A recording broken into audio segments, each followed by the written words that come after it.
श्री कृष्ण गोविंद हरे मुरारी।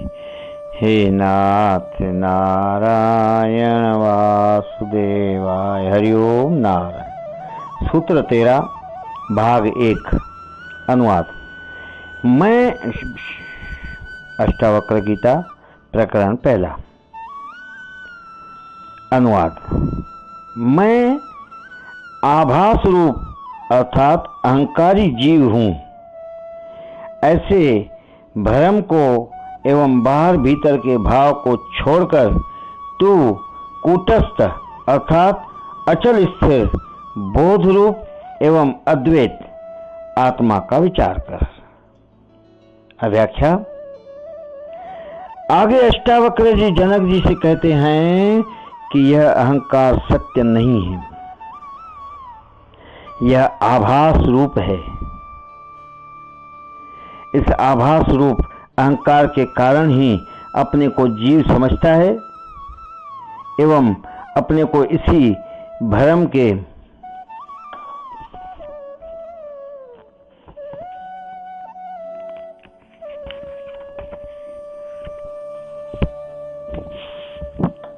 कारण आत्मा से भिन्न समझता है।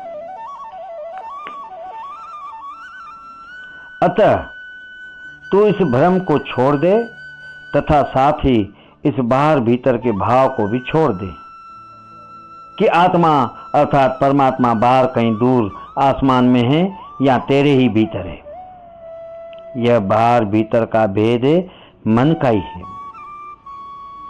आत्मा सर्वत्र है, बाहर भी है वह भीतर भी। तू केवल इस कूटस्थ अर्थात स्थिर अचल बोध स्वरूप अद्वैत आत्मा का विचार कर।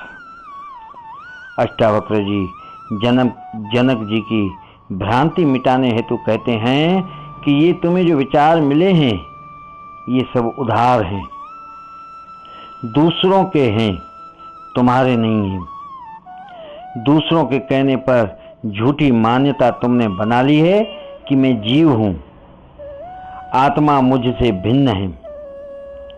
कोई आत्मा को बाहर सृष्टि में कहता है, कोई आकाश में, कोई स्वयं के भीतर, आदि आदि।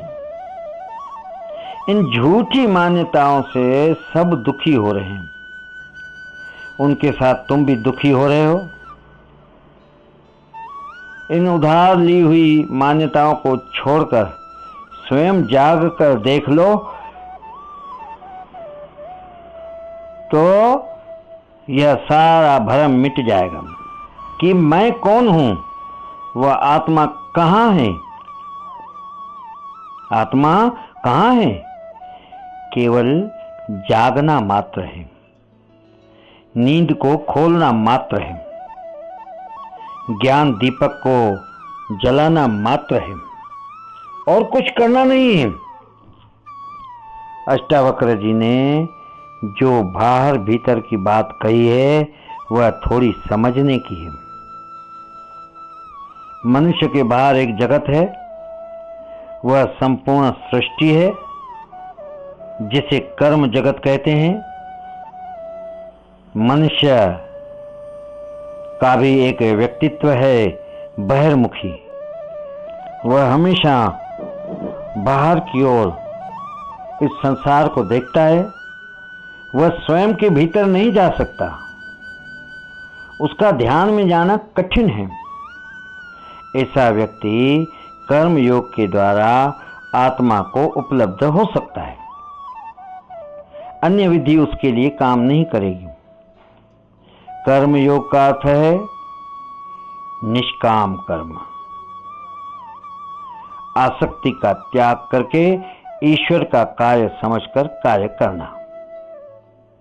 यह है बाहर का भाव। मनुष्य का कार्य समझकर कार्य करना, यह है बाहर का भाव। फिर से पढ़ते हैं।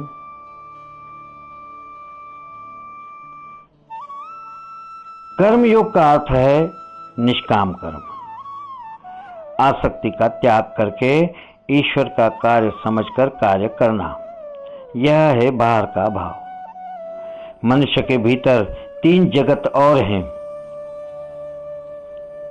एक है विचारों का जगत, इसके भीतर है भाव जगत, वह तीसरा आत्म जगत अथवा साक्षी जगत है।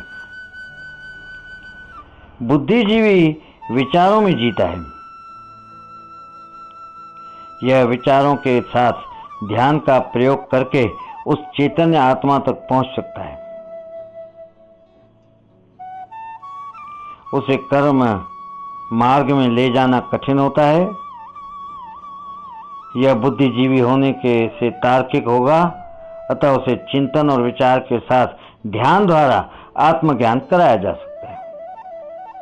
इसे ज्ञान मार्गी कहते हैं तथा उस व्यक्ति को ज्ञान योगी कहते हैं। तीसरा जगत भाव जगत है। यह भक्ति और प्रेम का जगत है।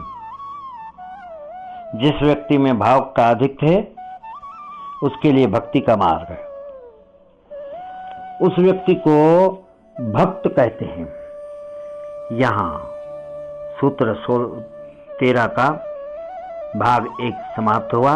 श्री कृष्ण गोविंद हरे मुरारी, हे नाथ नारायण वासुदेवा, हरि ओम। नारायण नारायण नारायण।